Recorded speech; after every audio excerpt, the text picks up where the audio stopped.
রাধা রাধা। আপনারা হয়তো ভাবছেন কি আশ্চর্য ব্যাপার, প্রত্যেকবার আমি কথা শেষ হওয়ার পরে রাধা রাধা বলি। এইবার আমি আগেই বলে দিলাম। কারণটা কি? কারণ হলো অত্যন্ত বিশেষ। প্রত্যেকবার কথা সমাপ্ত হবার পরে আপনাদের সবার মধ্যে ভালোবাসা বিতরণ করতে চাই, তাই রাধা রাধা বলি।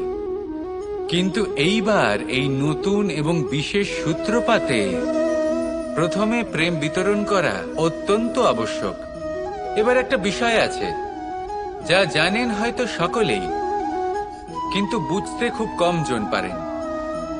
এই প্রেম, এই আনন্দ, এই সকল কিছুর সূত্রপাত হয় নিঃস্বার্থ আবেগের দ্বারা। ঠিক যেমন একজন মাতাকেই দেখে নিন। যখনই একজন মাতা সন্তানকে জন্ম দেন, তখন এই সংসার ভুলে যায় যে তার জন্য এটা একটা নতুন জন্ম। কারণ একজন নারী তখন একজন মাতৃরূপে নতুন ভাবে জন্ম নেন। একজন নারী স্ত্রী ও গৃহবধূ রূপে কিছু অধিকার লাভ করে থাকেন, কিন্তু তিনি যখন মা হয়ে যান তখন তিনি শুধুই দান করতে শেখেন।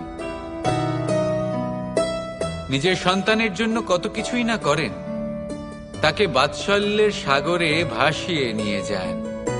এই সংসারে রাজকুমার জন্ম নিতেই পারেন, তাকে রাম এবং লক্ষণ কিন্তু মায়েরাই বানিয়ে তোলেন। একজন গোয়ালা জন্ম নেয়, তাকে দ্বারকাধীশ একজন মাই বানিয়ে তোলেন।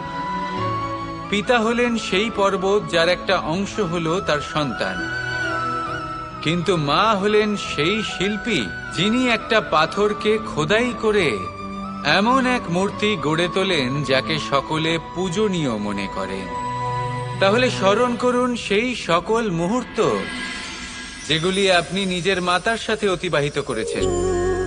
অনুভব করতে পারবেন যে কিভাবে এক মুহূর্তেই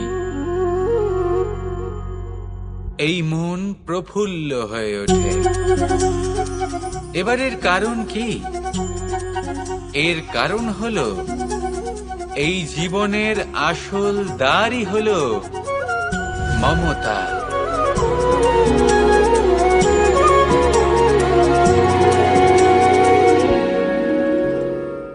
বিগত দিনের কিছু কথা মনে পড়ে গেল। এক অদ্ভুত ঘটনা যা অমূল্য শিক্ষা দিয়ে যেতে পারে। বিষয় হলো যক্ষের সাথে যুধিষ্ঠিরের কথোপকথন।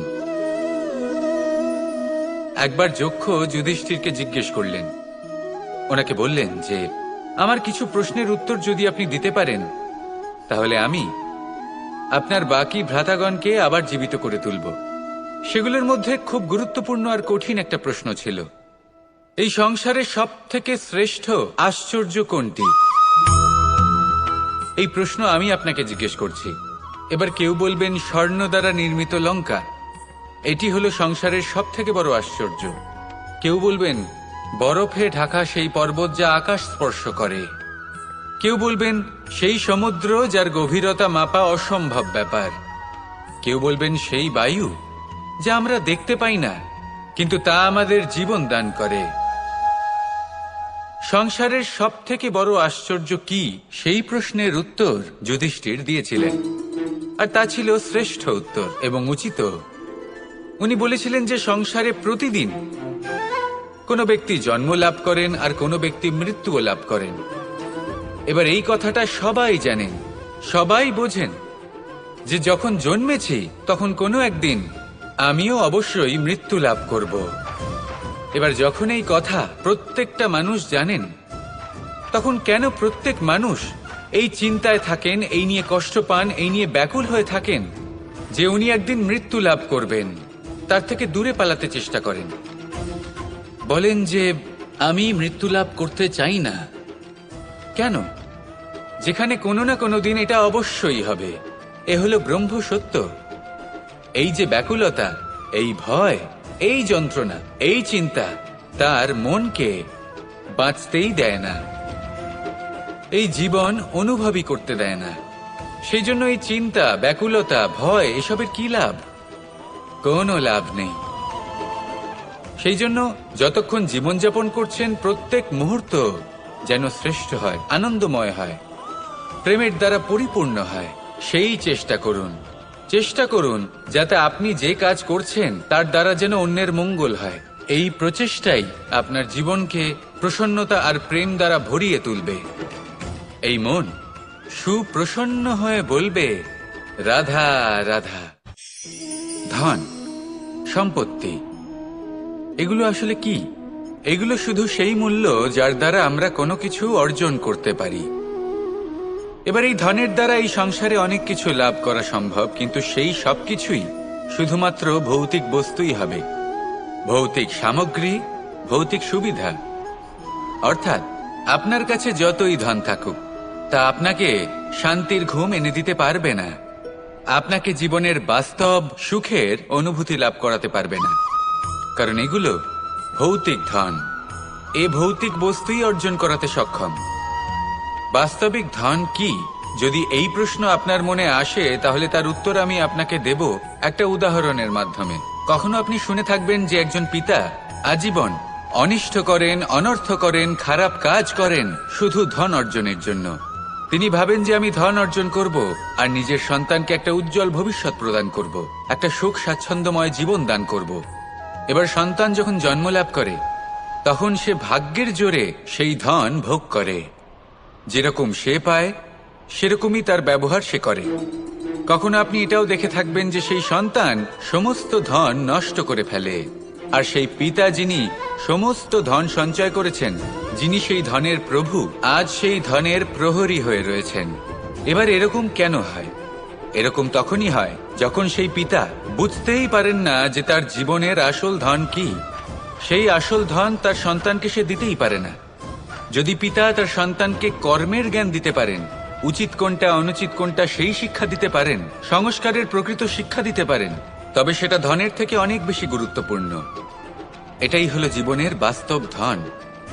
আপনি সেই কথা তো অবশ্যই শুনে থাকবেন, কুসন্তান হলে ধন সঞ্চয় করে কি হবে, সুসন্তান হলে ধন সঞ্চয় করে কি হবে।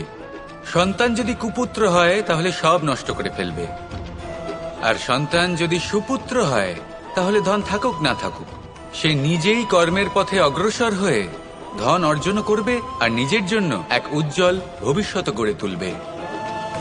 তাই সন্তানকে সম্পদ দেওয়ার আগে কর্মের জ্ঞান দান করুন, সুশিক্ষা দিন, কারণ এটাই হলো জীবনের প্রকৃত ধন।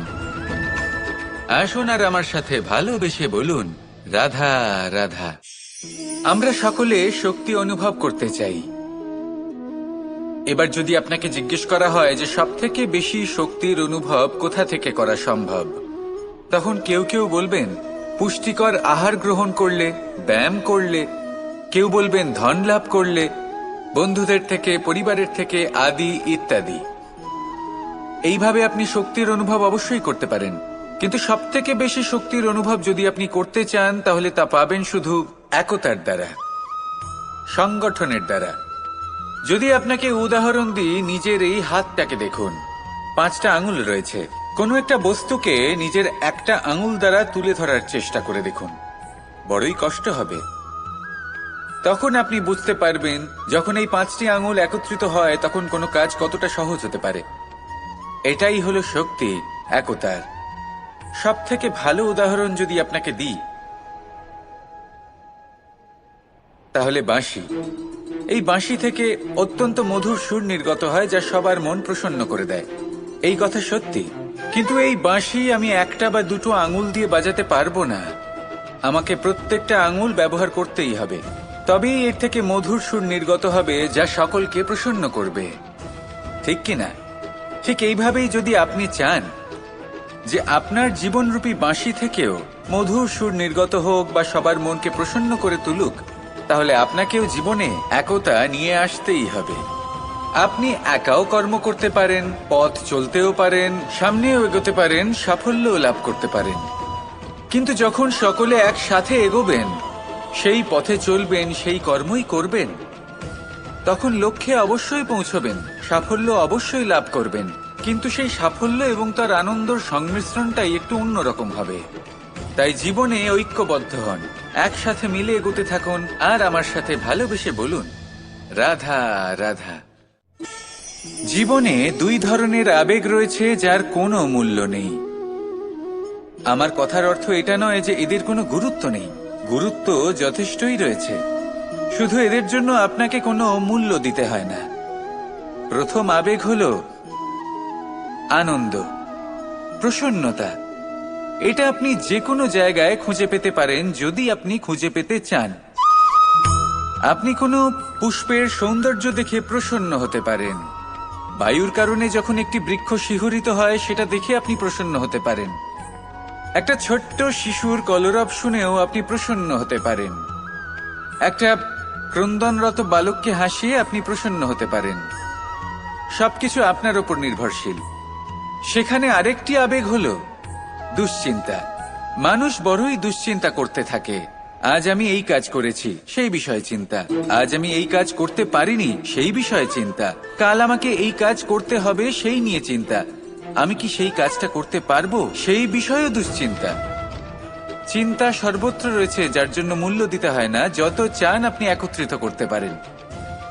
একটা গুরুত্বপূর্ণ কথা মনে রাখবেন, প্রসন্নতা জীবনের একটা নতুন সূত্রপাত। সেখানে দুশ্চিন্তা হলো জীবনের চিতার সমান। এবার এই দুটি আবেগ হলো মূল্যহীন।